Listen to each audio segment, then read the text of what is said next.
আসসালামু আলাইকুম ওয়া রাহমাতুল্লাহ।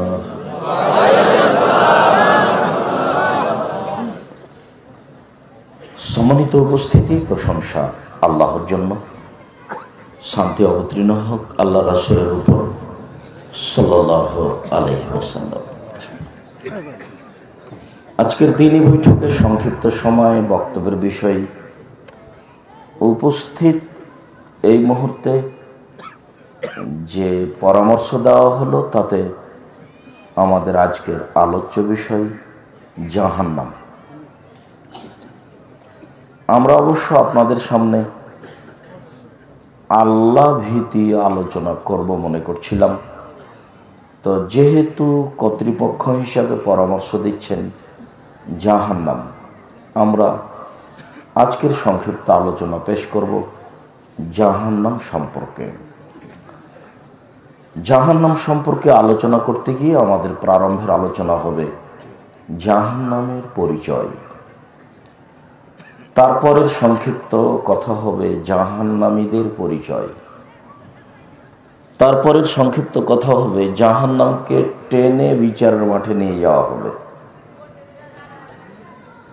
তারপরের সংক্ষিপ্ত কথা হবে জাহান্নাম কথা বলতে পারে, তারপরের সংক্ষিপ্ত কথা হবে জাহান্নামীদেরকে পিছন দিকে হাত বেঁধে জাহান্নামে নিয়ে যাওয়া হবে, তারপরের সংক্ষিপ্ত কথা হবে জাহান্নামের উল্লেখযোগ্য শাস্তি। আলোচনা সাপেক্ষে কিভাবে জাহান্নাম থেকে বাঁচা যায় এ ব্যাপারে একটি ছোট্ট পরামর্শ থাকবে ইনশাআল্লাহ। উল্লিখিত বিষয়ের উপরে কথা বলার পূর্বে আপনাদের সাথে জরুরি কয়েকটি কথা। তার প্রথম কথা হচ্ছে, স্টেজটা সাজানো হয়নি। এরপরে স্টেজ সাজালে ডান দিকের মানুষ বাম দিকের মানুষ যেন আমাদেরকে দেখতে পায়, আর এত চেয়ার স্টেজে রাখা হবে না, রাখলেও পরিস্থিতি বজায় রেখে ডান দিক বাম দিকের মানুষ যেন দেখতে পায় এরকম হিসাবে রাখবেন, আমাদের পক্ষ থেকে পরামর্শ। আপনাদের সাথে দ্বিতীয় জরুরি কথা, জায়গার তুলনায় উপস্থিতি অনেক বেশি। এখন আপনারা যদি ইচ্ছা করেন যে আমাদের বসার ব্যবস্থা দিতে হবে, তাহলে তারা দিতে পারবে না। অতএব যে যেখানে আছেন আমাদের দ্বীনি মুসলিম ভাই বোন, আপনারা কথাবার্তা, চলাচল, কাজকর্ম, লেনদেন সবকিছু বন্ধ করে কিছু সময়ের জন্য অতীব গুরুত্বপূর্ণ কথা শোনার চেষ্টা করুন, অনুরোধ রক্ষা করুন। আর তোমরা ছেলেরা যারা আছো, দেখো ওই গেট থেকে নিয়ে সারা এলাকায় কোনো মানুষ যেন চলাচল না করে। যারা রাস্তাঘাটে চলাচল করছে, দোকানে বসে আড্ডা পিটছে, যেহেতু তাদের এই নোংরা চরিত্র, কাজে এটা আমরা পছন্দ করি না। আজকে ব্যয়বহুল পয়সা খরচ করে দূর দূরান্ত থেকে আমাদেরকে উপস্থিত করা হয়েছে, আমরা তো আপনার জন্য এসেছি। আপনি দোকানে আড্ডা পিটতে যান কোন সাহসে? এ কোন বোকামি কাজ, এ কোন হুঁচলামি? আপনি ওখানে থাকবেন কেন? দোকানে বসে গল্প করছেন কেন? এখন চা খেতে হবে কেন? শরম করেন না কেন? একটু শরম হয় না? একটু লজ্জা হয় না কেন? আজকে কেন? এখানে কোনো ভোট চাইতে এসেছি? আমি তো কোনোদিন জীবনে ভোট চাইনি, ভোট কাউন্টারে কোনোদিন তাকাই না। আমি একদিনের জন্য কোনোদিন কোনো সংগঠন করিনি, 1 ঘন্টার জন্য করিনি। আমি শুধু আপনার জন্য এসেছি। আপনি দোকানে বসে আড্ডা পিটছেন কোন সাহসে? আড্ডা পিটার আর কোনো সময় হয় না, পুরো জীবনটাই তো পড়ে আছে। বুদ্ধি কি একেবারেই শেষ হয়ে গেছে? নিজেকে কি পশু প্রাণী মনে করছেন? পশু প্রাণী মনে করলেই কি বিচার হবে না মনে করেন? আল্লাহ যে বলছেন যে বুঝেও বুঝে না ওরা অন্তর আছে, বুঝে না, দেখেও দেখে না ওরা চক্ষু আছে, দেখে না, শোনেও শোনে না ওরা কান আছে, শোনে না। উলায়েকা কালানাম, তারা পশু প্রাণীর মতো, তারা গরু ছাগলের মতো, তারা কুকুর শ্রীগালের মতো, বালহাজাল, বরং তার চেয়ে খারাপ। আপনি কি মনে করছেন যে মানুষ কুকুর শ্রীগালের মতো হয়ে গেলে বিচার হবে না? বিচার হবে। মানুষের তো বিচার হবে, হবে পশু প্রাণীরও বিচার হবে। মানুষের তো বিচার হবে, হবে পশু প্রাণীরও বিচার হবে। একটা শিংওয়ালা ছাগল যদি একটা অশিংওয়ালা ছাগলকে গুতা মেরে থাকে, তাহলে বিচারের মাঠে অশিংওয়ালা ছাগলকে শিং দিয়ে গুতা মেরে পরিশোধ করে নিতে বলবেন। এ কথা রাসূল সাল্লাল্লাহু আলাইহি সাল্লাম বলেন, হাদিস বুখারী মুসলিম। আপনি নিজেকে পশু মনে করলে বিচার হবে না মনে করেন? বিচার হবেই। নিজেকে মানুষ মনে করেন, পশু মনে করেন, গরু ছাগল মনে করেন, বিচার মাপ হবে না। যার যত বুদ্ধি বেশি তার তত বিচার কঠিন হবে। যার বুদ্ধি নাই তার বিচার নাই, পাগলের কোনো বিচার নাই। অতএব যে যেখানে আছেন আমরা আপনাদেরকে বিনীতভাবে অনুরোধ জানাচ্ছি, সব কিছু বন্ধ করে কিছু সময় এখানে অপেক্ষা করুন। আপনার কিছু না কিছু উপকার করবই করবো ইনশাআল্লাহ। আপনি এই জন্য এসেছেন, আর আমরাও কষ্ট করে আপনার জন্য এসেছি। আপনাদের সাথে তৃতীয় জরুরি কথা,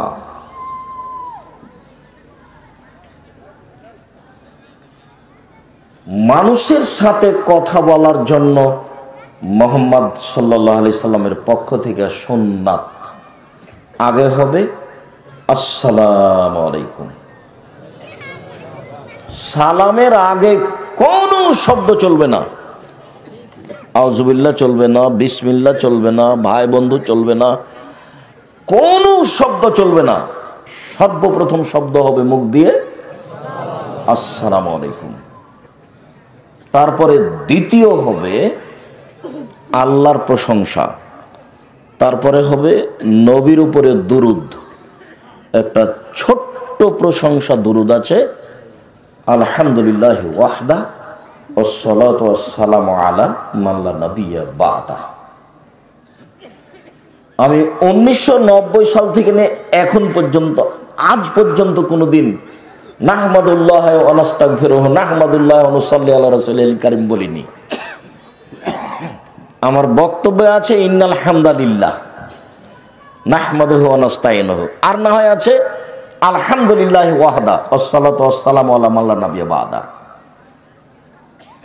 আমি কোনোদিন মানুষের বানানো প্রশংসা বলিনি আজ অবধি, এখন পর্যন্ত। যেমন ভাবে আপনাকে বলেছি যে আজ অবধি আমি কোনোদিন মানুষের কাছে পথ খরচ পাথেও চাইনি, 90 সাল থেকে এখন পর্যন্ত। যদি প্রমাণ হয়ে যায় যে আব্দুর রাজ্জাক সাহেব একদিন আমার কাছে পথ খরচ চেয়েছিল, আমি আর জীবনে কোনোদিন বক্তব্য দেব না। প্রমাণ হয়ে গেলে সেদিন থেকে কথা শেষ করব। আমি আপনাকে আরো বলেছি, আমার জীবনে 90 সাল থেকে এখন পর্যন্ত আমি কোনোদিন অপ্রয়োজনীয় বাক্য বলিনি। 90 সাল থেকে এখন পর্যন্ত আমি কোনোদিন কোনো মাযহাবের কোনো ব্যক্তির নিন্দা করিনি, কোনো মাযহাবকে সামনে কথা বলিনি। কোনো জায়গাতে চলে গেলে এমনিতেই মানুষ খেপে, যেটা হলে অ্যালার্জি। আব্দুর রাজ্জাক এসেছে না জানি কি বলেন। আমি আমার জীবনে কোনোদিন মাযহাবকে নিয়ে কথা বলিনি, জীবনে কোনোদিন। এখনই আপনাদের যেদিকে ভোট হয় ওই ভোট কাউন্টার আমি এইভাবে কোনোদিন দেখিনি, যে এটা ভোট কাউন্টার, এইভাবে দেখিনি কোনোদিন আজ অবধি।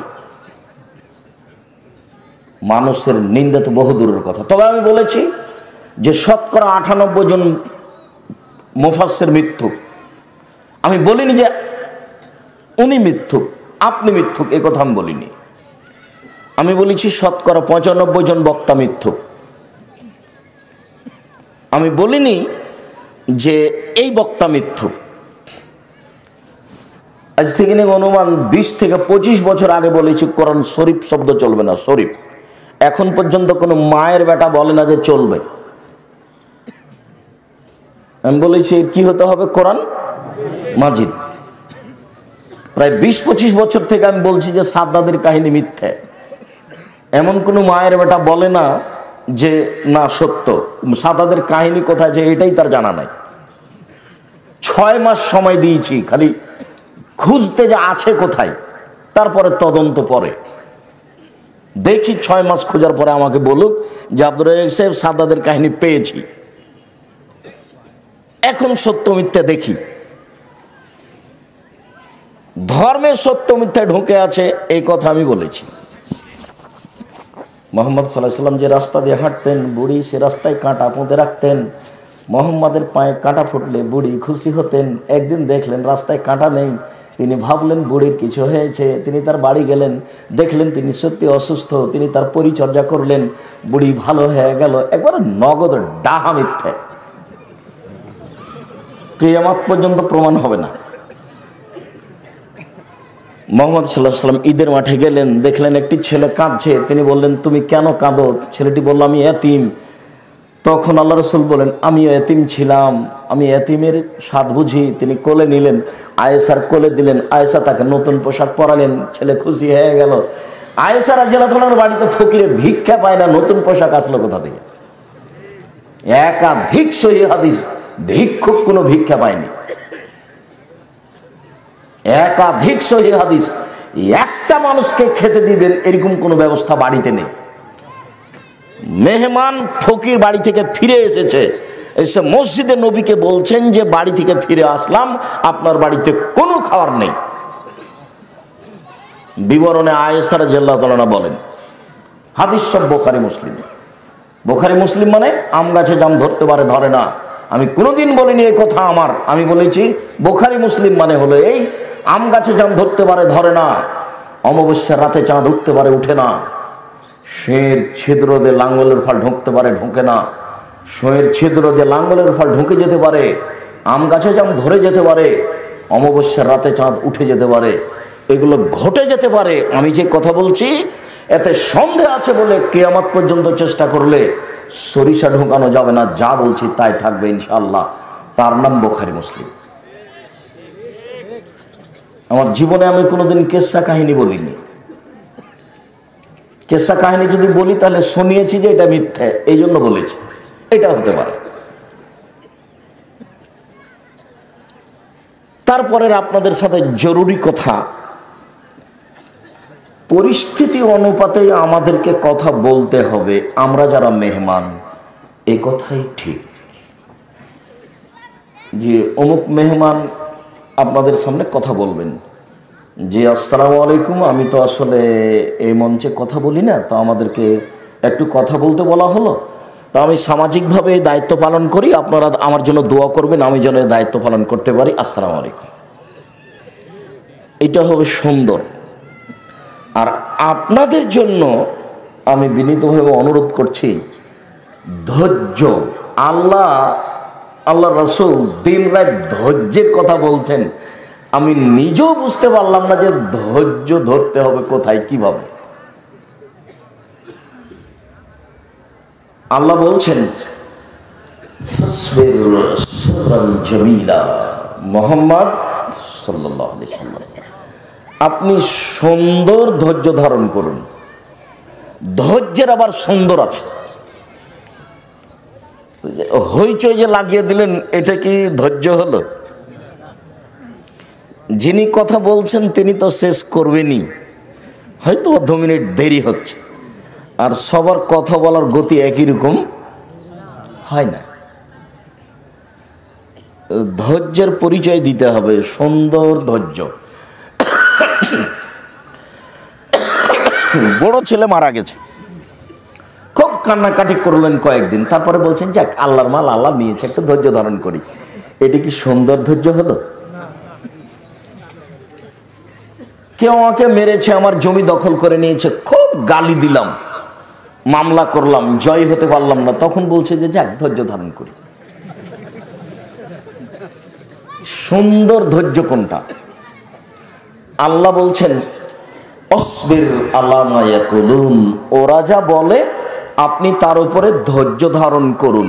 ওরা বলে মোহাম্মদ ভণ্ড নবী, ওরা বলে ও মিথ্যুক, ওরা বলে ও জাদুগার, ওরা বলে ও গণক, ওরা বলে ওর মাথা খারাপ হয়েছে, ও পাগল। ছি ছি ছি ছি ছি, 360 জন মাবুদকে একজন বলে, ওকে হত্যা কর, ওকে দেশ থেকে তাড়িয়ে দে, ওকে জেলখানায় বন্দি কর, কুকুর লাগিয়ে দে, কুকুর লাগিয়ে দে। ওরা যা বলে আপনি তার উপরে ধৈর্য ধারণ করুন। আল্লাহর কি ঠেকা বেঁধেছে? এদেরকে শেষ করতে পারেন না? শেষ তো করতে পারেন, কিন্তু আবার আমাদের নবীকে কি বলছেন? যে ধৈর্য ধারণ করেন। আল্লাহ বহু জায়গাতে ফেরাউনের ব্যাপারে বলেছেন, পৃথিবীর ইতিহাসে সবচেয়ে বদ মানুষ, স্বৈরাচারী, স্বেচ্ছাচারী মানুষ হলো ফেরাউন। আমি যখন ফেরাউসের লাশের চতুর্দিক দিয়ে ঘুরছিলাম, কিছুদিন আগে আমি মিশর গেছিলাম, তখন আমি বারবার ফেরাউনের কথাগুলি ওখানে বলছিলাম। ফেরাউন একদা বলছে মোসাকে,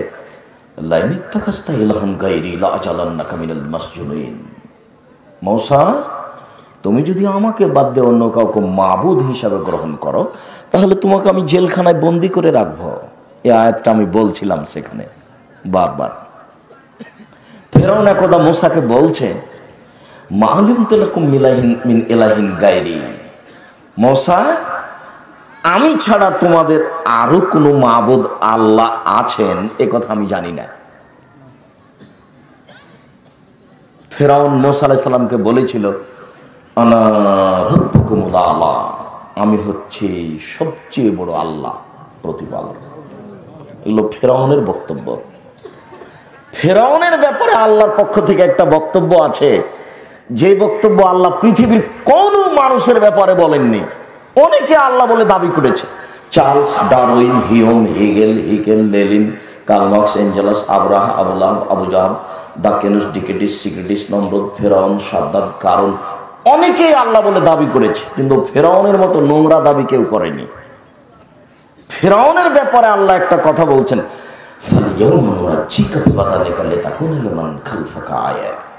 ফেরাউন, তোমার এই লাশটা চিরদিনের জন্য রেখে দিলাম, তোমাকে কোনো পশু প্রাণী কীট পতঙ্গ খাবে না, তোমাকে দেখে মানুষ উপদেশ গ্রহণ করবে।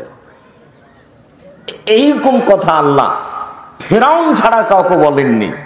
এর পরেও আল্লাহ মূসাকে বলছেন, ইযহাবা ইলা ফিরাউন ফাকুলা লাহু কওলান লাইয়িনা। মূসা, হারুন, আপনারা দুই ভাই ফেরাউনের কাছে যান আর নরম ভাষায় কথা বলেন। আল্লাহর কি ঠেকা বেঁধেছে? ফেরাউনের সাথে নরম আবার কি?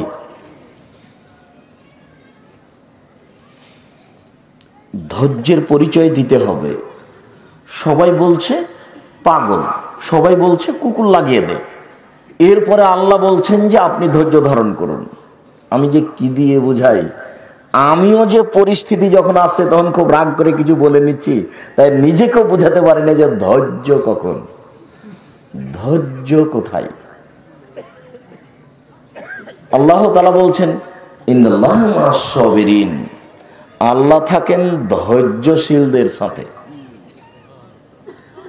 একটু থামেন, কিছুক্ষণ কথা বলছেন, সম্পূর্ণ সময় তো আর নিয়ে নেবেন না, না কি মনে হচ্ছে যে সব সম্পূর্ণ নিয়ে নেবেন? শুকরিয়া, জাযাকুমুল্লাহ খায়ের। আপাতত আপনাদের সাথে আমি এই বিষয়ে কথা শেষ করলাম। জরুরি প্রয়োজন হলেও কিছুক্ষণ স্থান ত্যাগ করবেন না। জাহান্নামের পরিচয় মহান আল্লাহ বলেন, হাদিহি জাহান্নামুল্লাতী কুনতুম তুআদুন ইসলাহাল ইয়াওমা বিমা কুনতুম তাকফিরুন।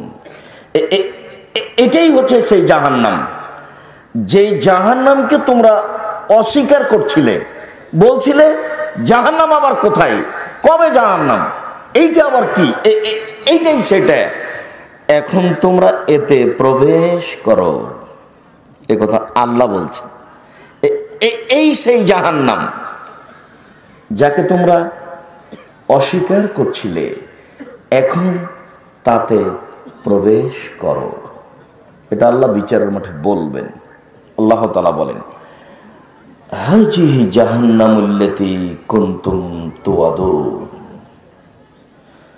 হাযিহিন নারুল্লাতী কুনতুম বিহা তুকাযযিবুন। এইটাই সেই জাহান্নাম যে জাহান্নামকে তোমরা অস্বীকার করছিলে, আসেহরুন হাজা আম আনতুম লা তুবসিরুন, আচ্ছা এটা কি তোমরা জাদু মনে করছো নাকি? আল্লাহ বলছেন জাহান্নামকে সামনে ধরে, কি ব্যাপার তোমরা কি এটাকে জাদু মনে করছো যে এটা জাহান্নাম নয়? এটা আল্লাহ এমনি জাদু হিসেবে আমাদেরকে দেখাচ্ছে।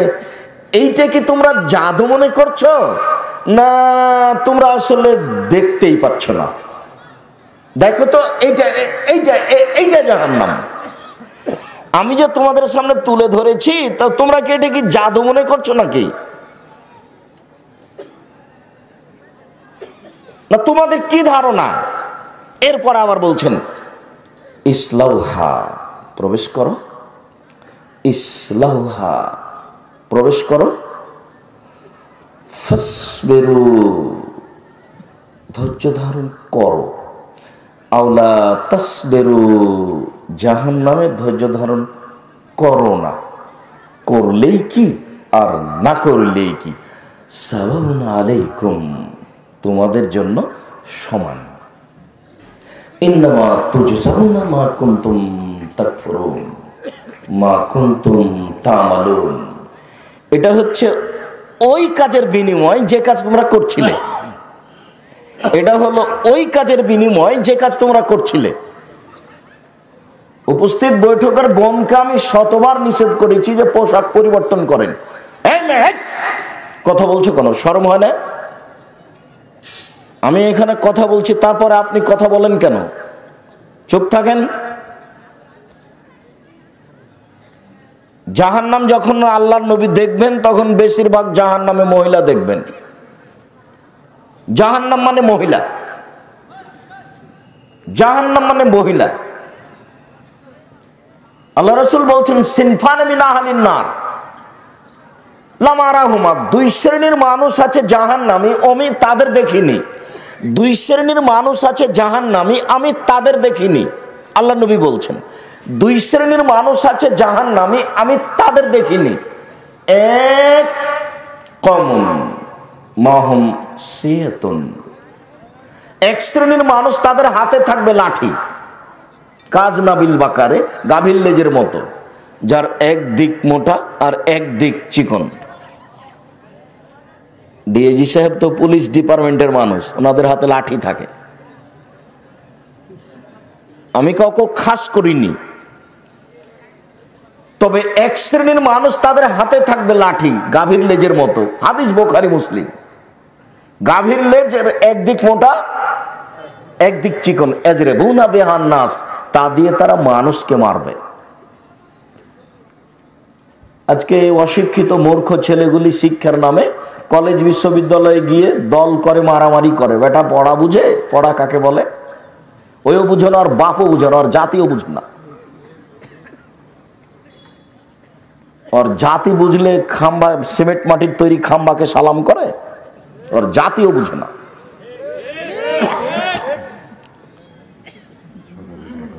সম্মানিত দিনী ভাই বোন,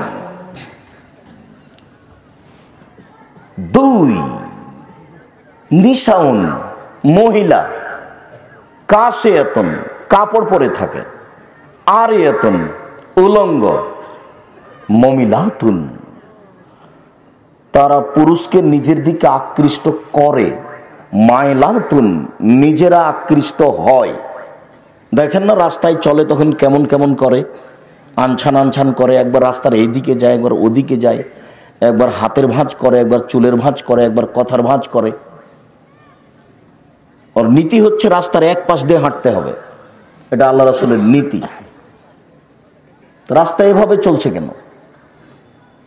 রাসূল সাল্লাল্লাহু আলাইহি সাল্লাম যেভাবে বলেন, মনে হচ্ছে যে আপনাদের এসব শিক্ষা প্রতিষ্ঠান, কলেজ, বিশ্ববিদ্যালয়, রাস্তাঘাট, হাট বাজার আল্লাহ রাসূল এভাবে দেখে দেখে বলছে। আমি আবার বলি, নিসাউন, মহিলা, কাসিয়াতুন, কাপড় পরে থাকে, আরিয়াতুন, উলঙ্গ। কাপড় পরে উলঙ্গ হয়, এই কথা তো আল্লাহ রাসূল বলছেন। পোশাক হতে হবে ঢিলা ঢালা, যা পরবে সেটা ঢিলা ঢালা হতে হবে।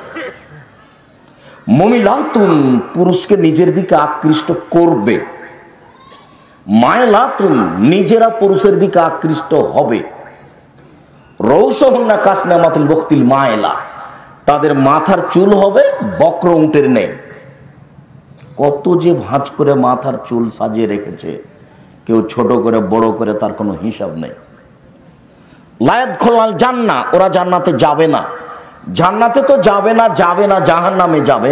ওয়ালা ইয়াজিদনা রিহাহা, জান্নাতের গন্ধ পাবে না, যে গন্ধ 1 বছরের দূরত্ব পথ থেকে পাওয়া যায়।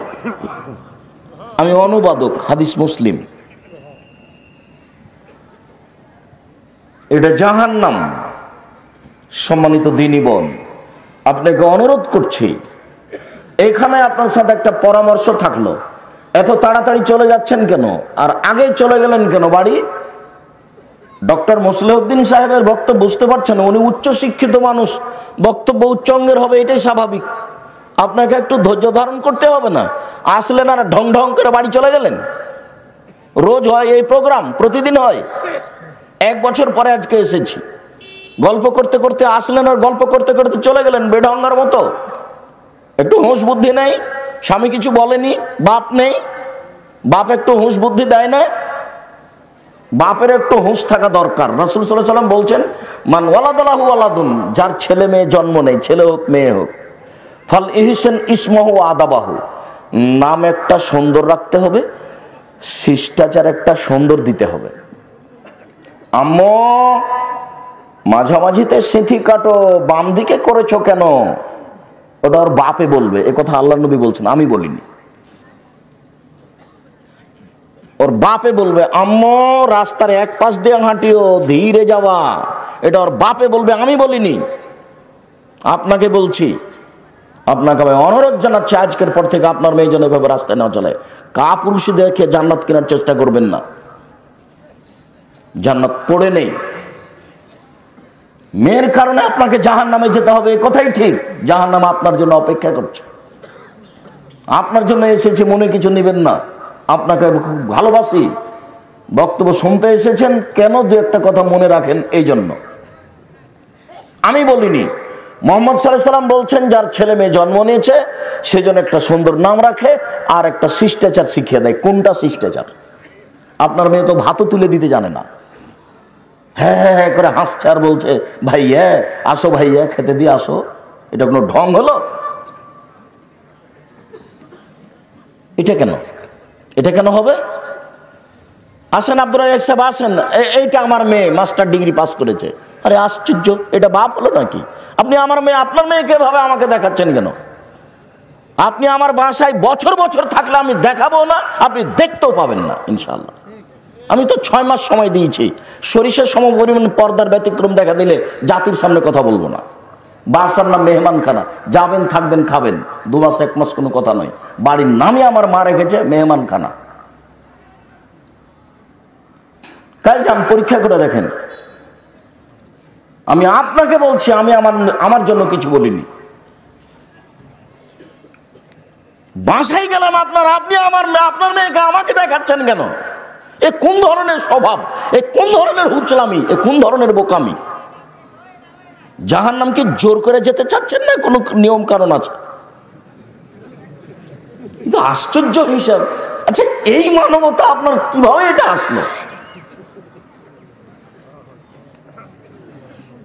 বুঝলাম না কিভাবে এত নিচে নেমে গেলেন। শিষ্টাচার কাকে বলে আমাকে বুঝাতে হবে, আপনিও জানেন। আল্লাহ নবী বলছেন, সুন্দর নাম রাখলো, শিষ্টাচার শেখালো। ফাইজা বালাগা, ছেলে মেয়ে যখন বড় হয়ে গেল, ফল ইজব্বেজহ, বাপে তার বিবাহ দিয়ে দিল। ফাইজা বালাগা, ছেলে মেয়ে যদি বড় হয়ে যায়, ফলাম ইজব্বেজহ, বাপে যদি বিবাহ না দেয়, ফাইন আসামা ইসমান, ওই ছেলে মেয়ে যদি কোনো পাপ করে, ফাইনামা ইসমহল আবিহে, সে পাপ তার বাপের হবে। আমি অনুবাদক, আমার কিছু করার নেই। 1450 বছর পূর্বে মুহাম্মদ সাল্লাল্লাহু আলাইহি সাল্লাম এইভাবে বলেছেন, আমি আরবি থেকে আপনাকে বাংলা করে শোনালাম।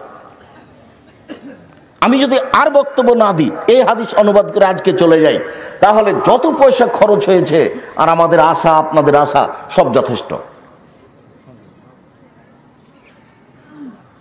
আর এ আমার কোনো ব্যক্তিগত কথা নয়, আপনার উপরে আমার কোনো ক্ষোভ নাই, কোনো দুঃখ নাই। আপনি এসেছেন, একটু শুনবেন, মানবেন, এটা আমার অনুরোধ। নিজে কিছু করতে পারছি, এদেশের যুগ পরিবেশ পরিস্থিতি খুব কঠিন। মানুষজন যে টাকা পয়সা কিছু দিচ্ছে আমার হাতে, না বলাতেও এইটুকুই বিচারের মাঠে জবাব দিতে পারবো কিনা, তাই আমি চিন্তা ভাবনার মধ্যে আছি। দেখুন, নিজে কিছু করছি, এর ভিত্তিতে বিচারের মাঠে টিকতে পারবো এটা মনে হয় না। মনে হচ্ছে যে আপনারা মানলে, আপনারা যদি এক একটু আমল করেন, সেখান থেকে আমি যদি এক একটু পাই, এইটুকু দিয়ে যদি কিছু টিকতে পারি, এইটা এ আশাই পড়ে আছে। এখন আপনি যদি উঠে চলে যান, তাহলে আমার তো খুব কষ্ট হবে। আপনি একটা মহিলা মানুষ, এই ফুলবাড়ি এটা, তাই না? 2 কিলোমিটার 5 কিলোমিটার দূর থেকে এসেছেন, চলে গেলেন কেন? রোজ তো রাত 12টা 1টা 2টা পর্যন্ত টিভি নিয়ে বসে থাকেন, আজকে গেলেন কেন? কোন শরমে গেলেন? যাবেন কেন? আর আপনাকে বলছি, আপনার এরকম মেয়ে হবে কেন, এরকম স্ত্রী হবে কেন? আপনাকে এই বৈঠকে আমি কয়েকদিন বলেছি, কয়েকবার হচ্ছে, যে স্বামী হলে 5টা জিনিস লাগে। স্বামী হলে 5টা জিনিস লাগে। এক, আমি অনুবাদক, আল্লাহ রাসূল বলছেন, ফাকসুহা মাক্তাসাইতা, যে মানের কাপড় পরো তুমি, সে মানের বউকে পরাবা। আতেমা মাতায়েমতা, যে মানের খাও তুমি, বউকে সে মানের খাওয়াবা। অলা তুকাব্বে, বউকে কখনো কটু কথা বলবা না। ও হচ্ছে শান্তির জিনিস, ও হচ্ছে তৃপ্তির জিনিস, ওকে মারতে হয় না। ও যে তৃপ্তির জিনিস, এ কথা আমি বলিনি, এ কথা আল্লাহ বলছে। আল্লাহ বলছেন যে আমি ওকে সৃষ্টি করেছি লেতাসকুনু ইলাইহা, তুমি যেন সেখানে শান্তি পাও, তৃপ্তি পাও। পৃথিবীর কোনো বাড়ি ঘর বিল্ডিং খাদ্য পানি কোনো জায়গাতে তৃপ্তি নাই, এখানে যত তৃপ্তি আছে, এ কথা আল্লাহ বলেন, আমি বলিনি। তো তাকে কটু কথা বলবেন কেন? টাকা দিতে দেরি করলে তাকে পিটাবেন, বাড়ি থেকে বের করে দিবেন, শ্বশুরের কাছে টাকা যাবেন, গাইছে বোকা ছেলে, শ্বশুরের কাছে টাকা চাও কেন? তোমাকে আমি ভিক্ষা করে খেতে বলেছি। ভিক্ষা করে খেতে বলবো কেন? পৃথিবী অনেক বড়, শেষ পর্যন্ত আমি তোমাকে মানুষের বাড়িতে কাজ করে খেতে বলেছি। গাজীপুরে বাড়ি, 1 শতক জমির দাম কোটি টাকা, ভিক্ষা করতে হবে কেন? ব্যবসা করে খাও। গাজীপুর মানে ঢাকা শহর, গাজীপুর মানে হচ্ছে আপনার ফ্যাক্টরি, গাজীপুর মানে বিভিন্ন ধরনের ব্যবস্থাপনা আছে রুজির। হিসাব নিকাশের বাইরে জমির মূল্য। ভিক্ষা করে খাবেন কেন? আমি ভিক্ষা করে খেতে বলিনি, আমি বলেছি ব্যবসা করে খাও, না হলে কলা বিক্রি করো, না হলে চকলেট বিক্রি করো, নাহলে মানুষের বাড়িতে কাজ করো, এ কথা আমি বলেছি। এটাও যদি না হয় তাহলে ভিক্ষা করো, এ কথা বলেছি। শ্বশুরের কাছে টাকা নিতে হবে কেন? তার সাথে মোটা কথা বলতে হবে কেন? শ্বশুরের সাথে অভদ্র কথা বলতে হবে কেন? শ্বশুর তোমাকে মেয়ে মানুষ করে তোমার কাছে তুলে দিয়েছে, এটাই তো অনেক, তুমি তার শুকরিয়া আদায় করো। সম্মানিত দিনী ভাই বোন, কটু কথা বলতে হবে না। 4, মুখের উপরে মারতে হবে না, অলা তাজির বালা লজে, মুখের উপরে মারো না। 5, অলা তাতরুকা ইল্লা ফিল বাইতে, বউকে নিজের বাড়ি ছাড়া কোথাও যেতে দিতে হবে না। এ কথা আমি বলিনি, আমি অনুবাদক। চাচার বাড়ি, খালার বাড়ি, ফুফুর বাড়ি, নানির বাড়ি, মায়ের বাড়ি, কোথাও যাবে না জরুরি প্রয়োজন ছাড়া। যাচ্ছে কেন? কাপুরুষ আপনি, সেই জন্য যাচ্ছে। আপনি কাপুরুষ, আপনি ঘৃণিত পুরুষ, এই জন্য যাচ্ছে। আমার কষ্ট লাগলেই কি আর ব্যথা লাগলেই কি, আপনি মানলেই কি আর না মানলেই কি। আল্লাহ রাসূল বলেছেন, তোমার বউকে তুমি বাড়ি থেকে কোথাও যেতে দিও না। যাচ্ছে কেন? রোজ দিন রাত দিন যাচ্ছে কেন? বাজারে ঘুরে কেন? বাজার আপনি করবেন। মোটা কাপড় কিনে আনবেন, তবুও বলবে আলহামদুলিল্লাহ। চিকন কাপড় কিনে আনবেন, তবুও বলবে আলহামদুলিল্লাহ। তা আপনি মোটা কাপড় নিয়েছেন, তখন বউ বলছে কি যে নিয়ে আসে, সেটা আপনার কারণেই বলছে।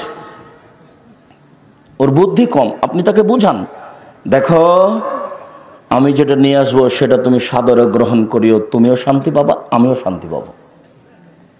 কিন্তু যাওয়ার সময় তোমার পরামর্শ থাকতে পারে, যেটা নিয়ে চলে এসেছিস সেটাকে বলবা আলহামদুলিল্লাহ।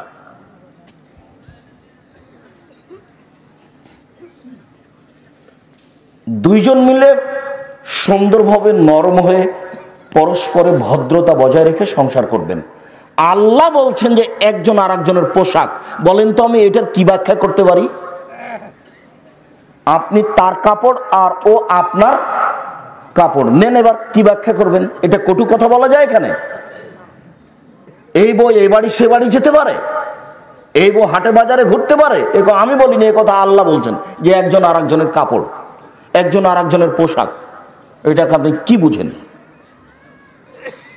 গেল কেন? গল্প করছে কেন? এখনো গল্প করছে, এটা আপনারই মেয়ে, এখন গল্প করছে। এই মুহূর্তে জবাব আপনি দিয়েন। উপস্থিত বৈঠকের মুসলিম বোন শোনেন, জাহান্নাম থেকে বেঁচে যাবেন 4টা কাজ করলে। জান্নাতের সবটি দরজা খোলা আপনার জন্য, 4টা কাজ করবেন। এরকম সুযোগ পুরুষের নেই, এত বড় সুযোগ পুরুষের নেই। 4টা কাজ করেন, জান্নাতের সবটি দরজা খোলা। 1, সালাত খামসাহা, 5 ওয়াক্ত সালাত আদায় করেন। 2, সমাত সাহারাহা, রমজান মাসে সিয়াম থাকবেন, রোজা। 3, আতাত বালাহা, স্বামীকে মেনে চলবেন, তিতা লাগলেও মিঠা লাগলেও। যদি মনে করেন যে এর সাথে চলা যাবে না, তাহলে খোলা তালাক দিয়ে দেন। বলেন গ্রামের চেয়ারম্যান মেম্বারকে যে আমি এর সাথে থাকবো না, মিটে যাক। এই ঝুলন্ত অবস্থায় তাকে খারাপ বাসবেন, ঘৃণা করবেন আর তার সাথে থাকবেন, এটা হবে না। তিতা লাগলেও স্বামীকে মানেন, মিঠা লাগলেও মানেন, জান্নাত হবে। 4, আতাত বালাহা, জেনা করবেন না কোনোদিন। আহসানাত ফারজাহা, জেনা করবেন না কোনোদিন, জান্নাত হবে। 4টা কাজ। 1, 5 ওয়াক্ত সালাত। 2, রমজান মাসের রোজা সিয়াম। 3, স্বামীকে মেনে চলা। 4, জেনা না করা। জান্নাতের 8টি দরজা খোলা। এ কথা আমি বলিনি, এ কথা মুহাম্মদ সাল্লাল্লাহু আলাইহি ওয়াসাল্লাম বলেছেন। জাহান্নাম, মহান আল্লাহ বলেন, ইন্না জাহান্নামা কানাত মিরসাদা, নিশ্চয় জাহান্নাম ওঁত পেতে বসে আছে আপনাকে ধরার জন্য। এ কথা আল্লাহ বলছে। লিত্তাগিনা মাআবা, সীমা লঙ্ঘনকারী, স্বৈরাচারী, স্বেচ্ছাচারী, বদমেজাজি, এদের জন্য এটা রেডি করা হয়েছে। মহান আল্লাহ বলেন, فأما من خفت موازينه فأمه هاوية, বিচারের মাঠে যার নেকির পাল্লা হালকা হবে, পাপের পাল্লা ভারী হবে, তার থাকার জায়গা হবে অতীব গভীর গহ্বর, হাবিয়া। অমাদ রাকামা হিয়া, মুহাম্মদ সাল্লাল্লাহু আলাইহি ওয়াসাল্লাম, আপনি কি বলতে পারেন হাবিয়া নামক জাহান্নামটি কি? আল্লাহ আমাদের নবীকে বলছেন। আপনি কি হাবিয়া নামক জাহান্নামের পরিচয় বলতে পারেন? আমি বলি, নারুন হামিয়া, তা হচ্ছে জ্বলন্ত উত্তপ্ত আগুন। জাহান্নাম বলতে আগুনের টুকরাকে বোঝানো হয়।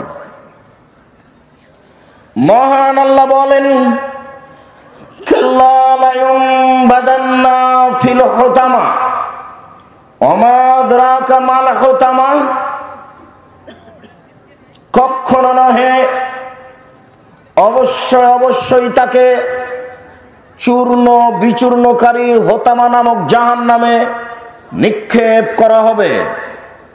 ওমা আদরাকা মাল হুতামা, মুহাম্মদ সাল্লাল্লাহু আলাইহি ওয়াসাল্লাম, আপনি কি বলতে পারেন হোতামা নামক জাহান্নামটি কি? আপনার কি হোতামা নামক জাহান্নামের পরিচয় জানা আছে? আমি বলি, নারুল্লাহিল মুকাদা, তা হচ্ছে জ্বলন্ত উত্তপ্ত আগুন। এইভাবে আল্লাহ বলছে। জাহান্নামের পরিচয় আল্লাহ বলেন, সাউসলিহে সাকার, অচিরেই আমি তাকে সাকার নামক জাহান্নামে নিক্ষেপ করব। অমাদ রাকা মা সাকার, মুহাম্মদ সাল্লাল্লাহু আলাইহি ওয়াসাল্লাম, আপনি কি সাকার নামক জাহান্নামের পরিচয় দিতে পারেন? আপনার কি জানা আছে সাকার নামক জাহান্নামের পরিচয়? আমি বলি, লা তুবকি ওয়ালা তাজার, সাকার এমন একটি জাহান্নাম যে জাহান্নাম মানুষকে ছাড়েও না, যে জাহান্নাম মানুষকে মারেও না, যেখানে মানুষ বাঁচবেও না, যেখানে মানুষ মরবেও না, তার নাম জাহান্নাম। এই কথা আল্লাহ তাআলা অন্য জায়গাতে বলেন, লা ইয়ামুতু ফিহা ওয়া লা ইয়াহইয়া। এই ছেলে বসো, কেউ কারোর গায়ে হাত দিয়ে থাকবেন না, নিজ নিজ গতিতে রেডি হয়ে থাকেন। জাহান্নাম এমন একটি জায়গা যেখানে মানুষ মরবেও না, যেখানে মানুষ বাঁচবেও না। আল্লাহ তাআলা বলেন, ওয়াতিহিল মাউতু মিন কুল্লি মাকানিন ওয়া মা হুয়া বিমাইয়্যিত। জাহান্নাম এমন একটি জায়গা যেখানে মানুষকে মরণ চতুর্দিক থেকে ঘেরে ধরবে, কিন্তু ও মরবে না। সব দিক থেকে মরণ তাকে চেপে ধরবে, কিন্তু ও মরবে না।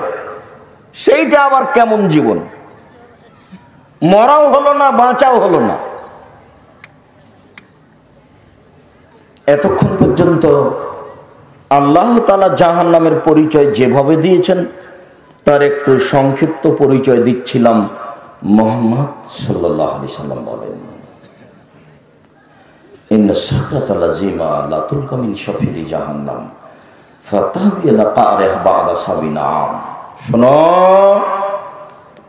জাহান্নামের মুখের উপরে বিশাল একটি পাথর, 1 কোটি মণ ওজনের একটি পাথর যদি ছেড়ে দেওয়া হয়, নিচে যেতে সময় লাগবে 70 বছরেরও কিছু বেশি। 1 কোটি মণ ওজনের একটি পাথর যদি 1 মিনিট নিচে যায়, কত কিলো যেতে পারে? 1 ঘন্টা, 1 দিন, 1 বছর। 70 বছর যদি নিচে যেতে থাকে, কত কিলো যাবে মানুষ কি হিসাব করতে পারবে?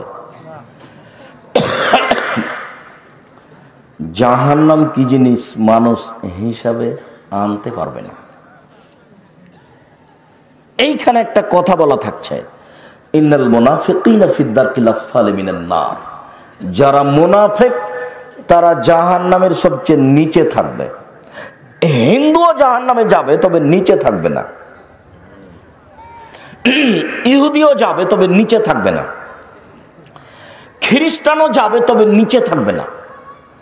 মুহাম্মদ সাল্লাল্লাহু আলাইহি সাল্লামকে যারা মেনে নেয়নি, মেনে নিচ্ছে না, পৃথিবীর সবাই জাহান্নামে যাবে, মেনে নেওয়া মানুষ ব্যতীত। ইহুদি হোক, খ্রিস্টান হোক, হিন্দু হোক, বৌদ্ধ হোক, সে যেই হোক না কেন। তবে সবচেয়ে নিচে থাকবে কে? মুনাফিক। মুনাফিক কে? যে মিথ্যা কথা বলে। মুনাফিক কে? যে ওয়াদা খেলাপ করে। মুনাফিক কে? যে ঝগড়া করলে অশ্লীল ভাষা মুখে ব্যবহার করে, সব সময় খারাপ কথা, সব সময় অশ্লীল কথা, মিথ্যা কথা বলে বেড়ায়, অশ্লীল কথা বলে, এরকম লোক হলো মুনাফিক। মুনাফিক কে? যে ফজরের সালাত মসজিদে আদায় করে না, জামাতে যায় না।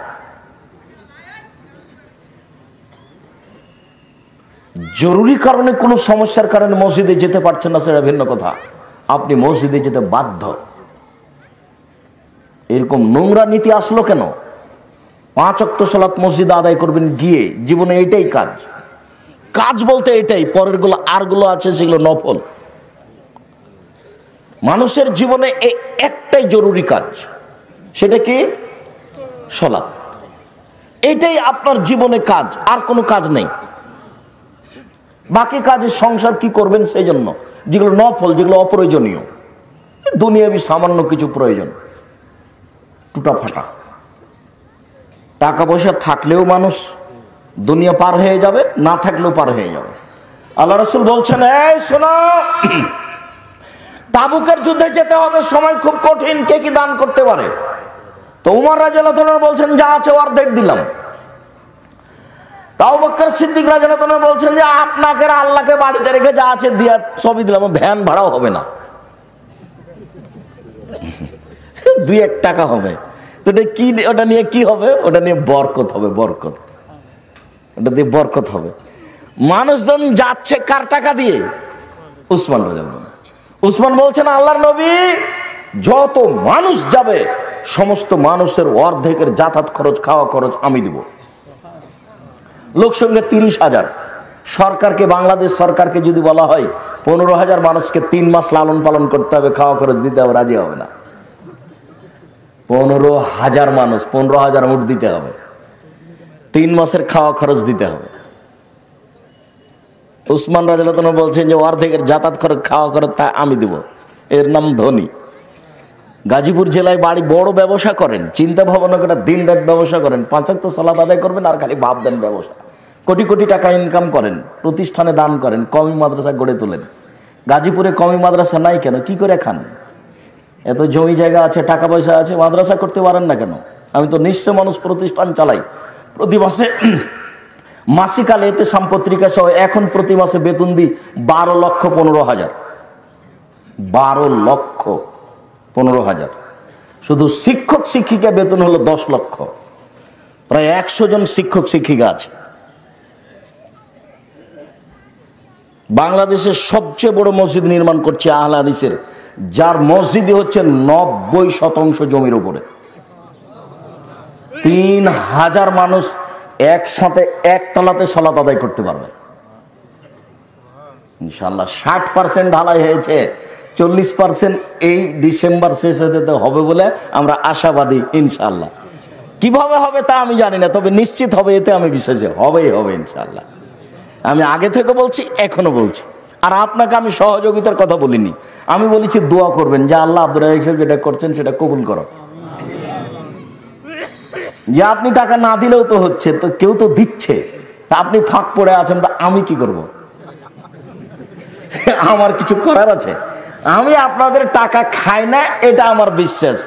আমি আপনাদের জামিয়া সালাফিয়া ডাঙ্গিপাড়া, পবা, রাজশাহী, জামিয়া সালাফিয়া হাটাবো, বীরহাটাবো, রূপগঞ্জ, নারায়ণগঞ্জ, ঢাকা, এখানে যদি এক সন্ধ্যা খাই আমি তার টাকা দিয়ে দিয়েছি, টাকা দিব ইনশাআল্লাহ। আপনাদের আমি এক সন্ধ্যা খাবো না, আমি কাজে সফল হবই হব ইনশাআল্লাহ। আমার বিশ্বাসের অভাব নেই, আমার নিয়তে কোনো ত্রুটি নেই, এতে আমি বিশ্বাসী। আমি এই বিশ্বাসেই চলছি। 2013 সালের 24 আগস্ট রোজ মঙ্গলবার সকাল 11টার সময় বলেছিলাম আমার হাতে টাকা নাই, একথা সত্য, এখানে প্রতিষ্ঠান গড়বে একথা সত্য, ইনশাল্লাহ গড়বেই গড়বে। আপনি দেখে আসেন রূপগঞ্জ, নারায়ণগঞ্জ, দেখলেই চোখ ছানা বড়া লেগে যাবে। 2016 সালের 17 ফেব্রুয়ারি রোজ বুধবার বিকাল 4:30-5টার সময় বলেছিলাম জামিয়া সালাফিয়া ডাঙ্গিপাড়া, পবা, রাজশাহী, যে আমার হাতে টাকা নাই একথা সত্য, এখানে প্রতিষ্ঠান গড়বে একথা সত্য, ইনশাল্লাহ গড়বেই গড়বে। কিভাবে গড়বে তা আমি জানি না, নিশ্চিত গড়বে, অবধারিত গড়বে, গড়বেই গড়বে ইনশাল্লাহ। আপনি যে দেখে আসেন 1350 ছেলে মেয়ে পড়াশোনা করে এখন উপস্থিত, সব প্রায় সবাই আবাসিক, ওখানেই থাকে খাই। সম্মানিত দিনী ভাই বোন, জাহান্নাম, জাহান্নামের গভীরতা কত? রাসূল সাল্লাল্লাহু আলাইহি ওয়াসাল্লাম বলছেন যত জিন ইনসান পৃথিবীতে এসেছে, আছে, আসবে, সবাই যদি একসাথে জাহান্নামের দরজা দিয়ে ঢোকে তো ঢুকতে অসুবিধা হবে না। বিচারের মাঠে জাহান্নামীদেরকে দিতে দিতে দিতে যখন জাহান্নামী শেষ হয়ে যাবে, তখন আল্লাহ তাআলা জাহান্নামের জন্য মানুষ বানাবেন না, কিন্তু জান্নাত বাকি থাকলে তার জন্য মানুষ বানাবেন। জাহান্নামকে জিজ্ঞাসা করা যখন হবে তখনও বলবে যে না, আমি পূর্ণ হইনি, তখন আল্লাহ তার পা ঢুকিয়ে দিবেন, তখন জাহান্নাম বলবে হ্যাঁ যথেষ্ট। একটু পরে বলছে এই কথা। জাহান্নামের পরিচয় বলছিলাম।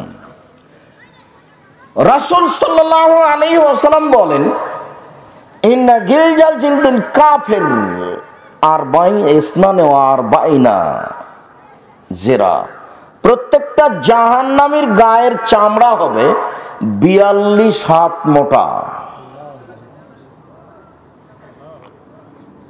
বাইনা মানকাবাইল কাফির ফিন্নার সালাসাতা আইয়ামিন লিল রাকিবিল মুসরে, একজন জাহান্নামীর ডান কাঁধ থেকে বাম কাঁধের ব্যবধান হবে একটা দ্রুতগামী ঘোড়ার 3 দিন 3 রাতের পথ।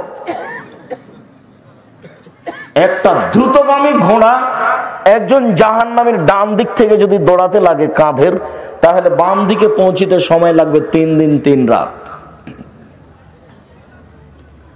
রাসূল সাল্লাল্লাহু আলাইহি সাল্লাম বলেন, ইন্না জিরসাহু মিসলু উহুদিন, জাহান্নামের দাঁত হবে উহুদ পাহাড়ের সমান। উহুদ পাহাড় 4 কিলোমিটার প্রশস্ত, 8 কিলোমিটার লম্বা। নিচে কত আছে তা মানুষ জানে না। তো দাঁত যদি একটা এত বড় হয়, তাহলে বাকিগুলো কত দাঁত, তাহলে কত বড় হবে? ফাঁকে যেমন মিশ্র বাইদা, একজন জাহান্নামের উরু রান হবে বাইজা পাহাড়ের সমান। বাইজা পাহাড় হলো 39 কিলোমিটার লম্বা। রাসূল সাল্লাল্লাহু আলাইহি সাল্লাম বলেন, আইনা মাজলিসহু বাইনা মক্কা ওয়াল মদিনা, একজন জাহান্নামীর বসার জায়গা মক্কা থেকে মদিনা 400 কিলোমিটার, 450 কিলোমিটার। একজন জাহান্নামীর বসার জায়গা 450 কিলোমিটার। প্রতি হাজারে 999 জন লোক জাহান্নামে যাবে। প্রতি হাজারে 999 লোক জাহান্নামে যাবে। আর একজনের বসার জায়গা হলো 450 কিলোমিটার। তাহলে জাহান্নাম কত বড়? মাঝে মধ্যে একটু ভাবা উচিত। দিন রাত রাসূল সাল্লাল্লাহু আলাইহি সাল্লাম বলতেন, আল্লাহুম্মা ইন্নী আউযু বিকা মিন আযাবি জাহান্নাম, আল্লাহ তোমার কাছে আমি জাহান্নামের শাস্তি থেকে বাঁচতে চাই। রব্বানা আতিনা ফিদ দুনিয়া হাসানাতাও ওয়া ফিল আখিরাতি হাসানাতাও ওয়া কিনা আযাবান নার, আল্লাহ তুমি ইহকালে কল্যাণ দাও, পরকালে কল্যাণ দাও, তুমি জাহান্নাম থেকে বাঁচাও। কল্যাণের সাথে জাহান্নামকে টেনে নিয়ে এসেছে। কল্যাণ দাও আর জাহান্নাম থেকে বাঁচাও। নিজে দিন রাত আয়েশা রাদিয়াল্লাহু আনহা বলছেন, জীবনে কোনোদিন এমন একদিন তিনি সালাত আদায় করেননি যেই সালাতে সালাম ফিরার শেষে তিনি জাহান্নাম থেকে বাঁচতে চাননি। বলেন তো এই যে বাক্যটা বললাম এর অর্থ কি?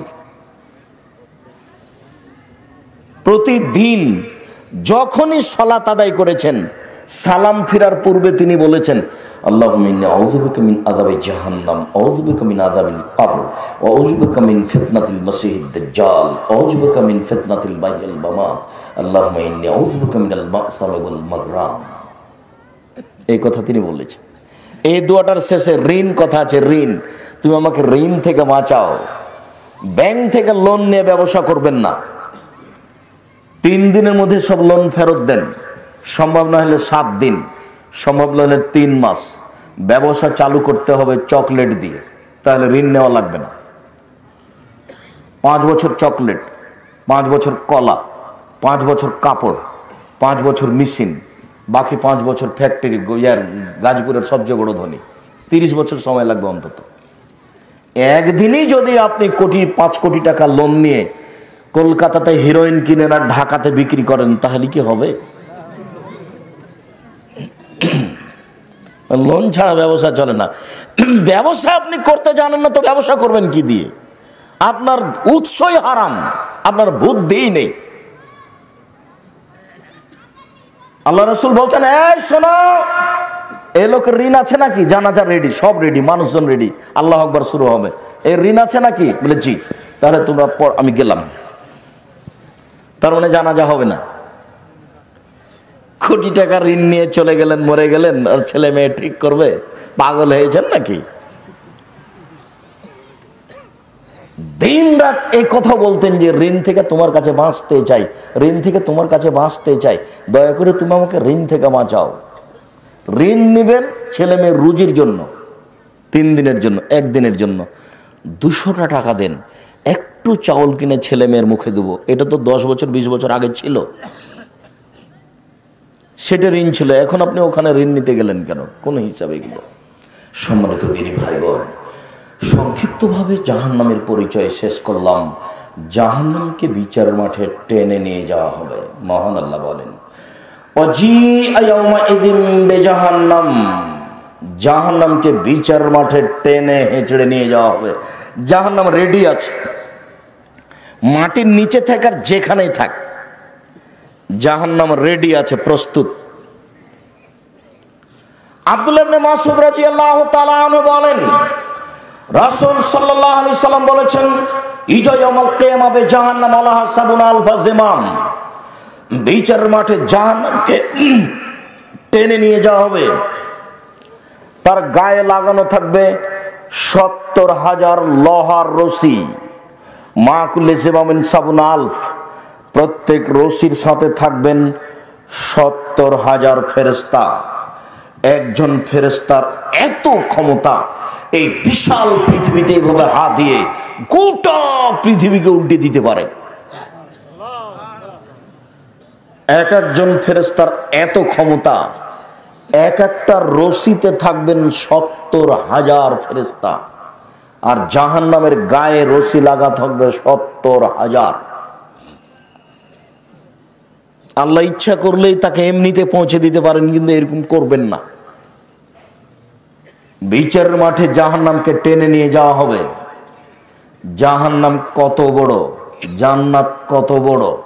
বিচারের মাঠে থাকবে জাহান্নাম, বিচারের মাঠে থাকবে জান্নাত, বিচারের মাঠে থাকবে মানুষ, বিচারের মাঠে থাকবে জিন, বিচারের মাঠে থাকবে পশু প্রাণী, বিচারের মাঠে থাকবেন আল্লাহ, বিচারের মাঠে থাকবেন ফেরেশতা। কি দিয়ে বুঝায় আপনাকে আমি বিচারের মাঠ কত বড়।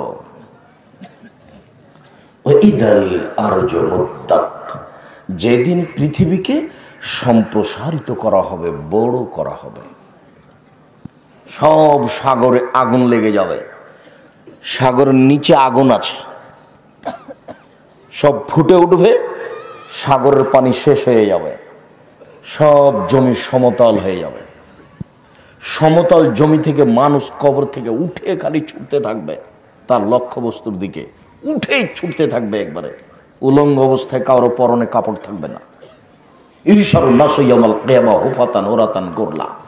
বিচারের মাঠে প্রত্যেকে একাত্রিত করা হবে খালি পায়ে, উলঙ্গ অবস্থায়, খাতনাবিহীন। কারো খাতনা দেওয়া, খাতনা বুঝেন কি? মুসলমানি দেওয়া থাকবে না। মুসলমানি দেওয়া বুঝেন?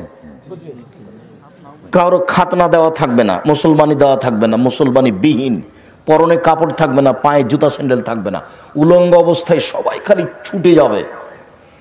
আয়েশা রাদিয়াল্লাহু তাআলা বলছেন, বলেন কি আল্লাহর রাসূল, আর রিজালুন নিসাউ জামিআন জুরবাজু ওয়ারাবাজ, একজন পুরুষ আর একজন পুরুষের দিকে, নারীর দিকে লক্ষ্য করবে।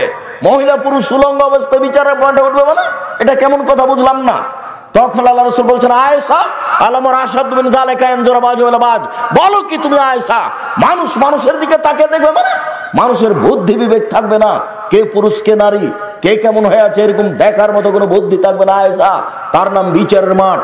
বিচারের মাঠ যখন শুরু হবে তখন আল্লাহ তাআলা বলবেন, আল-ইয়াওমা লা তামলিকু নাফসুন লিনাফসিন শাইআ ওয়াল আমরু ইয়াওমাইযিন লিল্লাহ। আজ কোন মানুষ কোন মানুষের কোনো উপকার করতে পারবে না, একচ্ছত্র মালিকানা আল্লাহর হাতে, আমার হাতে থাকবে। সেদিন তিনি বলবেন, আইনাল জাব্বার আইনাল মুতাকাব্বির, স্বৈরাচারী স্বেচ্ছাচারী অহংকারী বদমেজাজেরা কোথায়? এরা মালিকুল আমলাক, আমি হচ্ছি রাজাধিরাজ। এটা বিচারের সূচনা। সবসময় তিনি রহমান নাম, তার আর একটা নাম আছে কাহার। একটুকু নরম হবেন না, যেভাবে হওয়ার বিচার সেভাবে হবে। বুঝাতে পারি না আপনাকে বিচার কাকে বলে। টাকা দিয়ে কোট পার হয়ে যায়, যার জন্য মনে করছে যে সবটাই মনে হয় বিচার এরকম। একটু 2-1 মিনিট পরকাল ভাববেন। জাহান্নাম আর জান্নাতের আলোচনা করেছেন আল্লাহ রাসূল পরকালমুখী করার জন্য। মানুষ যেন দুনিয়ার চিন্তা ভাবনা ছেড়ে একটু পরকালমুখী হয়, একটু ভাবে। জাহান্নামকে টেনে বিচার মাঠে নিয়ে যাওয়া হবে। জাহান্নাম কথা বলতে পারে, এদিকে দেখেন, জাহান্নাম কথা বলতে পারে, আশ্চর্য ব্যাপার।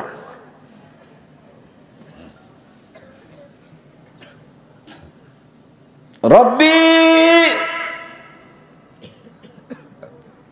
ইয়াকুলু বাজি বাজান, হে আমার প্রতিপালক, জাহান্নাম বলবে, হে আমার প্রতিপালক, আমার কিছু অংশকে ধরে খাচ্ছে।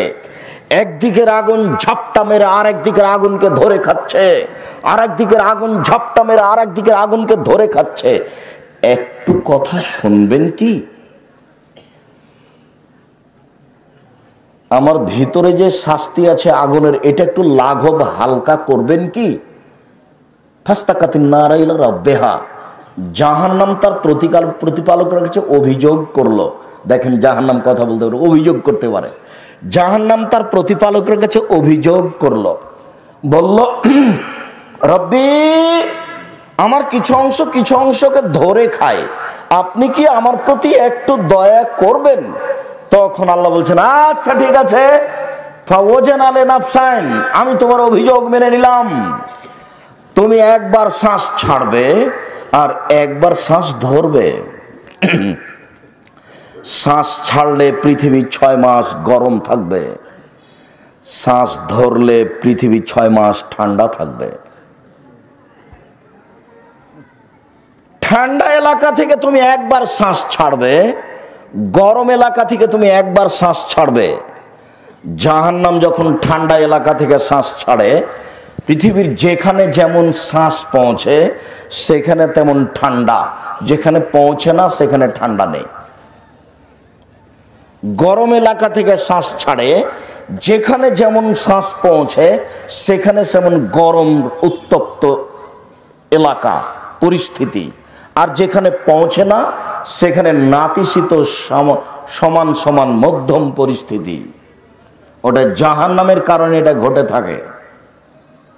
জাহান্নাম কথা বলতে পারে, অভিযোগ করছে।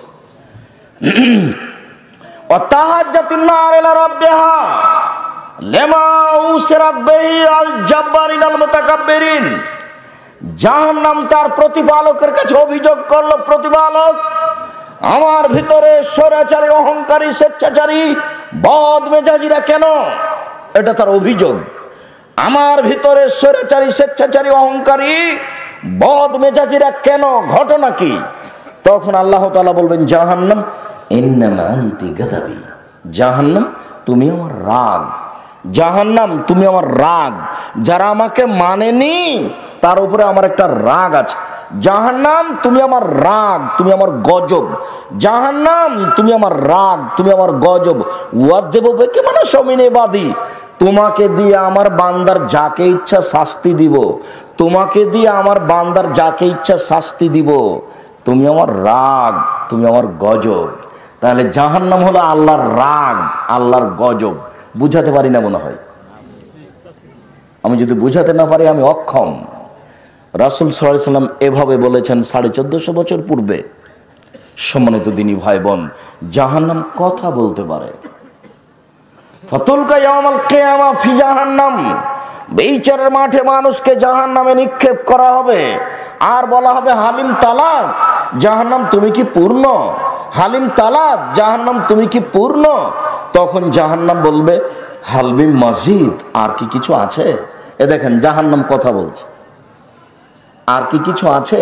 ফওয়াজা কাদামাহু, তখন আল্লাহ তাআলা তার পাকে জাহান্নামের মুখের উপরে ঢুকিয়ে দিবেন। ফাতাকুলু ওয়া ইয়ানজিবা ওয়া ইয়ানজাবি বাযু ফি বাযিন, জাহান্নামের কিছু অংশের মধ্যে ঢুকে একবারে চাপা লেগে যাবে পায়ের আঘাতে, আর বলবে আল্লাহ যথেষ্ট, যথেষ্ট। জাহান্নাম বলবে যথেষ্ট, আর লাগবে না, আর লাগবে না। সম্মানিত দিনী ভাই বোন, আল্লাহর আকার আকৃতি আছে। যারা বলছেন আল্লাহ নিরাকার, তার জবাব কি এখানে? পায়ের আকৃতি আছে বলেই তো জাহান্নাম কি হয়ে গেল?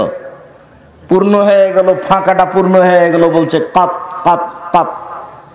জাহান্নামীদেরকে পিছন দিকে হাত বেঁধে জাহান্নামে নিয়ে যাওয়া হবে। জাহান্নামীদেরকে পিছনে হাত বেঁধে নিয়ে যাওয়া হবে কেন? আল্লাহ তাআলা বলেন এদের ধরো, এদের শিকলবন্দি করো, এদের টেনে হেঁচড়ে জাহান্নামের মাঝামাঝিতে যে নিক্ষেপ করো, এটা আল্লাহর জরুরি আদেশ। জাহান্নাম উদ্বোধন হবে 3 শ্রেণীর মানুষ দিয়ে। 1, হুজুর, জি মৌলানা সাহেব। 2, শহীদ। 3, দানশীল। 3টে লোক দেখানো কাজ। লোক দেখানো করে যারা, জীবনে কোনোদিন লোক দেখানো কাজ করবেন না। মাদ্রাসার সভাপতিকে বলবেন 5000 টাকা থাকলে আপনি মাদ্রাসার কাজে, নির্মাণের কাজে লাগাবেন, কাউকে বলবেন না, বিনিময় জান্নাত হবে ইনশাআল্লাহ। উনি মেরে খেলেও হবে, কেননা আমি তো আর মেরে খাইনি, যাকে দিয়েছি তিনি মেরে খেয়েছেন। এখন দেওয়ার পরে বলছি, সভাপতি সাহেব একটু বলে দেন না, একটু বলে দেন মাইকে যে 5,000 টাকা একটু বলে দেন, আর জান্নাত হবে না। ইন্না সাদকাতা সিররে তুতফি গাযাবার রাব্বে, গোপন দানে আল্লাহর রাগ মিটে যায়। আল্লাহ আপনার উপরে খুব রাগ করে আছেন, জাহান্নামে দিবেন। কিছু দান করেছেন, নরম হয়ে গেছে, যাও জান্নাতে যাও। জাহান্নামীদেরকে পিছন দিকে হাত বেঁধে নিয়ে যাওয়া হবে। আপনি বলতে পারেন, আব্দুর রাজ্জাক সাহেব পিছন দিকে হাত বাঁধা হবে কেন? মূলত অপমান করার জন্য। বিচারের মাঠে ফেরাউনের হাত বাঁধা থাকবে, দেখা যাবে কে খুলে দিতে পারে। বিচারের মাঠে 17টা দেশের সদস্য ইন্দিরা গান্ধীর হাত বাঁধা থাকবে, দেখা যাবে সেদিন কে খুলে দিতে পারে। বিচারের মাঠে ভিক্টোরিয়া মহারানী যে এলিজাবেথের হাত বাঁধা থাকবে, দেখা যাবে সেদিন কে হাত খুলে দিতে পারে। রংপুর গাইবান্ধা পলাশবাড়ির মুজিবুর বিএসসি বলেছিলেন, আমি জেলে যেতে রাজি আছি, আমার হাতে হাত করা দেওয়া হয় না যেন, মানে এটা অপমান, আমি এমনিতেই যাব, আমি এমনিতে যেতে রাজি আছি, আমি হাতে হাত করা দেওয়া অবস্থায় যেতে রাজি নই। সবার হাত পিছন দিকে বাঁধা থাকবে, এই জন্য মাঠ থেকে পালিয়ে যাবে, যার কারণে বাঁধা হয়েছে এটার প্রয়োজন নাই, মাঠ থেকে পালিয়ে যাওয়ার কোনো পথ নেই। মূসা আলাইহিস সালাম যে পরিস্থিতিতে পড়েছিলেন, বিচারের মাঠ তার চেয়ে অনেক বেশি কঠিন। কালা সাব মূসা, মূসা আলাইহিস সালামের সঙ্গী সাথী বলেছিলেন, যখন মূসা আলাইহিস সালাম পালিয়ে যাচ্ছিলেন, ফেরাউন ধরার জন্য পিছা থেকে ধাওয়া করছিল, সামনে সাগর, সঙ্গী সাথী বলেছিল, ডানে ফেরাউন, বামে ফেরাউন, পিছনে সাগর, পিছনে ফেরাউন, সামনে সাগর, ডানে ফেরাউন তার সৈন্য সামন্ত, বামে ফেরাউন তার সৈন্য সামন্ত, পিছনে ফেরাউন তার সৈন্য, সামনে সাগর, বাঁচার কোনো পথ নেই, আমরা আটকা পড়েছি। তখন তার সঙ্গী সাথী মূসা আলাইহিস সালাম বলেছিলেন, কাল্লা, কখনো নহে, অসম্ভব, এটা হতে পারে না, ফেরাউন আমাকে ধরতে পারে না, ইন্না মাইয়া রাব্বি, আমার সাথে আমার প্রতিপালক রয়েছেন, শায়াতিনী, তিনি আমাকে পথ দেখাবেন। এই পরিস্থিতি যত জটিল, বিচারের মাঠ তার চেয়ে অনেক অনেক অনেক বেশি কঠিন।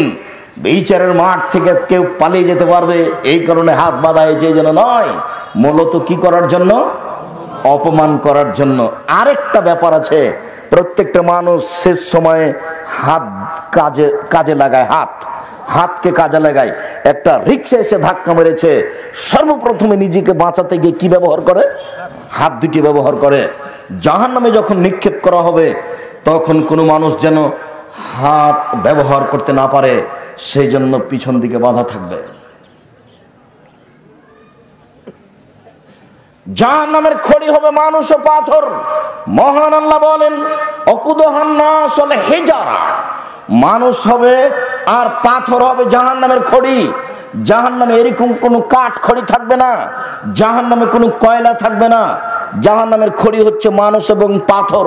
আপনি বলতে পারেন, আব্দুর রাজ্জাক সাহেব, মানুষ না হয় পাপ করেছে, জাহান্নামে যাবে, পাথর কি পাপ করলো?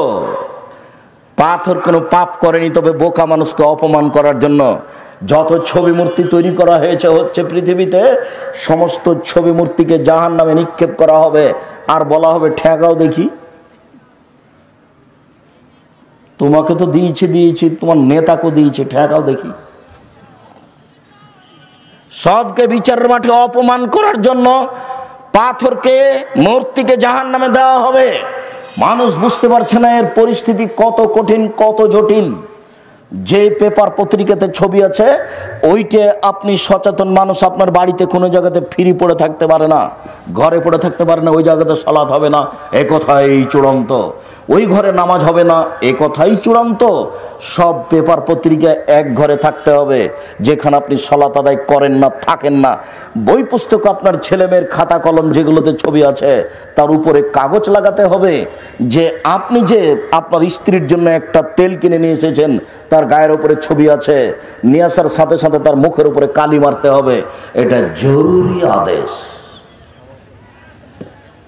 যে টিনের ঘর সাজানো আছে, সমস্ত টিনের ওই মুখের উপরে যে আছে, মূর্তি আছে, আপনার হাঁস আছে বা যা আছে তার উপরে কালি মারতে হবে। কালি না মারা পর্যন্ত এই ঘরে রাত অতিবাহিত করা যাবে না। ঘর থাক, বাহিরে থাকেন, আজ গিয়ে ঘরে থাকবেন না, বাইরে থাকেন। কালকে কামলা দিয়ে সব কালি মেরে রাতে থাকবেন। সভাপতি সাহেব, আপনার মসজিদে টিন দেওয়া আছে, আপনার সাথে আমার জরুরি কথা। আপনার কালকে ফরজ, টাকা না থাকলে কারো কাছে টাকা কর্জ নেবেন। কালকে দুটা কামলা ঠিক করবেন ও সমস্ত টিনের ওই ছবির মুখের উপরে আলকাতরা লাগাবে। আলকাতরা বুঝেন আপনারা? যে কোনো একটা রং লাগাবে। সভাপতি সাহেব, আপনি কিসের সভাপতি আমি বুঝতে পারি না। আপনার মসজিদে তো আমি একদিন ঢুকিনি, আপনার মনে নেই? মসজিদের ওই মেহরাবে লেখা ছিল একদিকে আল্লাহ একদিকে মোহাম্মদ। আপনি তো আপনার মসজিদে আমাকে রাখতে পারেননি। আমি থাকি না, কোনোদিনই থাকবো না। আপনার ঘরে, আপনার বাড়ি যে নোয়াখালী, আপনার মনে পড়ে না? ঘরে ঢুকে দেখলাম আমার না খাটের দেওয়া আছে ময়ূর, খাটের পিছনে ময়ূর করা আছে দুইটা, যেদিকে মাথা থাকে। তা আমি বললাম যে আমি তো ঘরে থাকবো না। ভদ্রলোককে আল্লাহ ভালো করুক, জান্নাতবাসী করুক, মারা গেছে, দা নিয়েছে আগে ময়ূরের মাথা কাটলো, তারপরে থেকেছে। যে আপনি বাইরে দাঁড়িয়ে থাকছে, আপনি কাটেন, তারপরে ভিতরে ঢুকবো।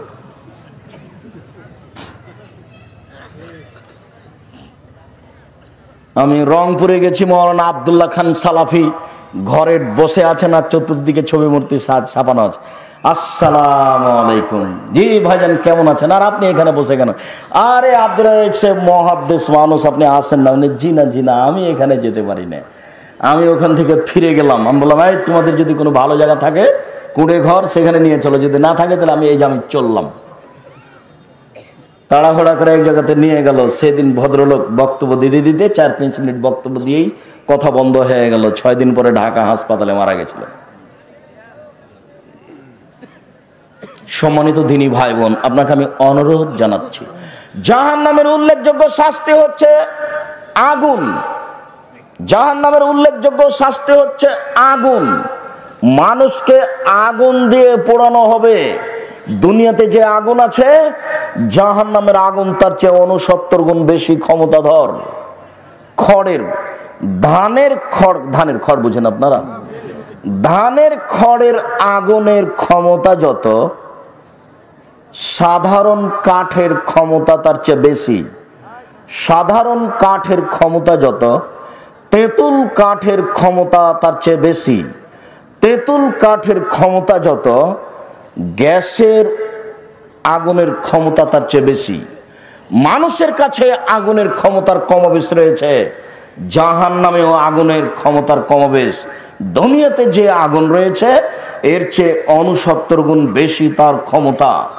আল্লাহ তাআলা বলেন, কুল্লামা জুলুদুহুম বাদদালনাহুম জুলুদান গায়রাহা, যতবার ও আগুনে জ্বলে যাবে ততবার রেডি করা হবে। যতবার আগুনে জ্বলে যাবে ততবার তাকে রেডি করা হবে। আল্লাহ তাআলা বলেন, সাউরিকুহুম সাউদা, বিশাল বিশাল করে আগুনের পাহাড় করে রেখেছি। আমি উঠতে বলবো, নামতে বলবো, উঠতে বলবো, নামতে বলবো, উঠতে বলবো, নামতে বলবো। রাসূল সাল্লাল্লাহু আলাইহি ওয়াসাল্লাম বলেন, ওহম ইয়াকুনু ফিন্নার, মানুষগুলি জাহান্নামের আগুনে থাকবে আলা কাদরে আমালিহিম, তার কর্ম অনুপাতে। মিনহুম মা ইয়াকুনু আলা কাবাইহি, কারো কারো আগুন হবে পায়ের টাকনো পর্যন্ত। অমিনহুম মা ইয়াকুনু আলা রুকবাতাইহি, কারো কারো আগুন হবে পায়ের হাঁটু পর্যন্ত। অমিনহুম মা ইয়াকুনু আলা হাকওয়াইহি, কারো কারো আগুন হবে কোমর পর্যন্ত। অমিনহুম মা ইয়াকুনু আলা তারকুয়াতিহি, কারো কারো আগুন হবে নাক কান পর্যন্ত। বলেন তো দেখি, আবু তালেব নাকি না? আবু তালেবই তো। আবু তালেবের জাহান্নামের আগুন কি হবে? পায়ের দুটি জুতা আগুনের। এগলি দেমাগহু, পায়ে যখন পরিয়ে দেওয়া হবে তখন মাথার এই মগজ ফুটে উঠবে।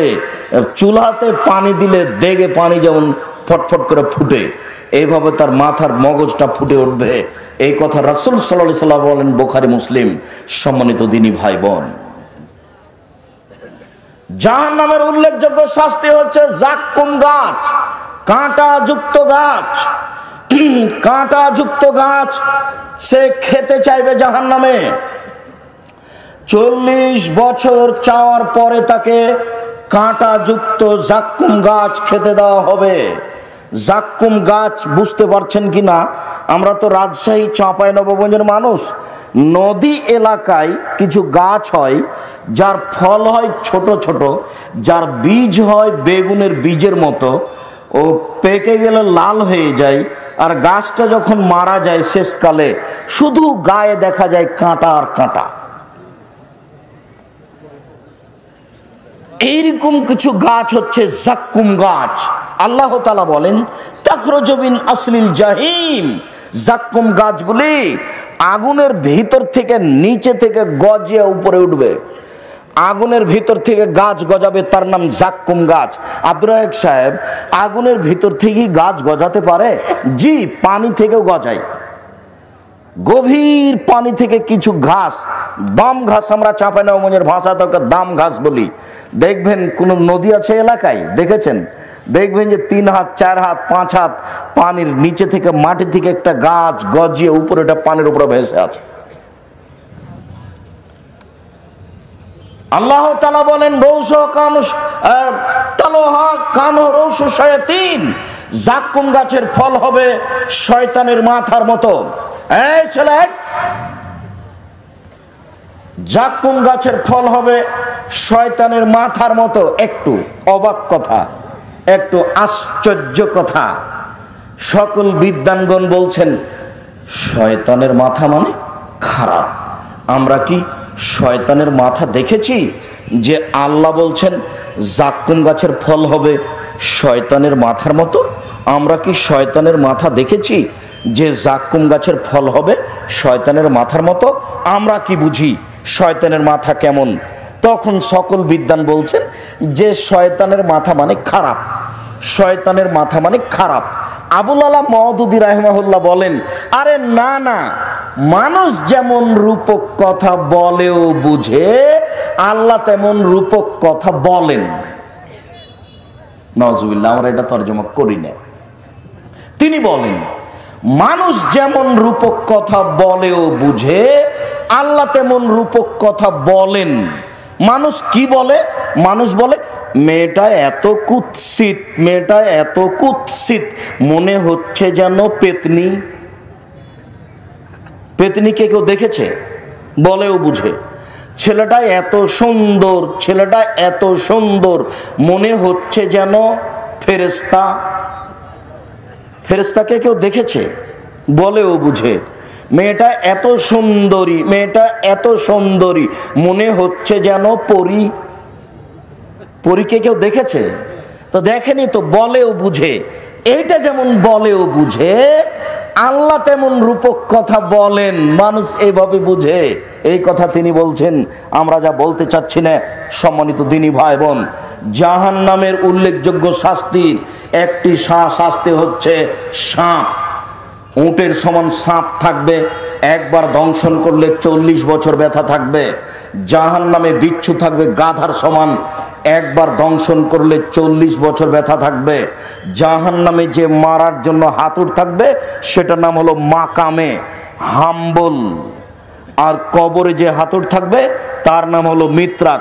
কাঠমিস্ত্রির হাতে যেটা থাকে সেটা হলো মিত্রাক, সাধারণ হাতুড়। আর চাঁপাইনবাবগঞ্জ থেকে আগে গাজীপুর এলাকাতে গরুর গাড়ির চাকা বানাতে আসতো মানুষেরা। গরুর গাড়ির চাকা বানানোর সময়তে বাহির থেকে একটা কাঠ ঢোকাতো, ওই কাঠটা ঢোকানোর জন্য একটা হাম্বল ব্যবহার করত। এখন যেটা রাস্তাঘাট বানানোতে দেখা যায়, এর নাম হচ্ছে মাকামে, এটা হাম্বল। এইটা মারার জন্য, জাহান্নামে মারার জন্য থাকবে, আর কবরে মারার জন্য থাকবে কাঠমিস্ত্রিদের হাতে যে মিত্রাক স্বাভাবিক হাতুড় থাকে। তাহলে জাহান্নাম আর কবর দুইটা এক নয়। কবর যত জটিল, জাহান্নাম তার চেয়ে অনেক অনেক অনেক বেশি কঠিন।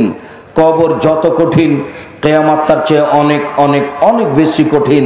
কিয়ামত যত কঠিন, জাহান্নাম তার চেয়ে অনেক অনেক অনেক বেশি কঠিন।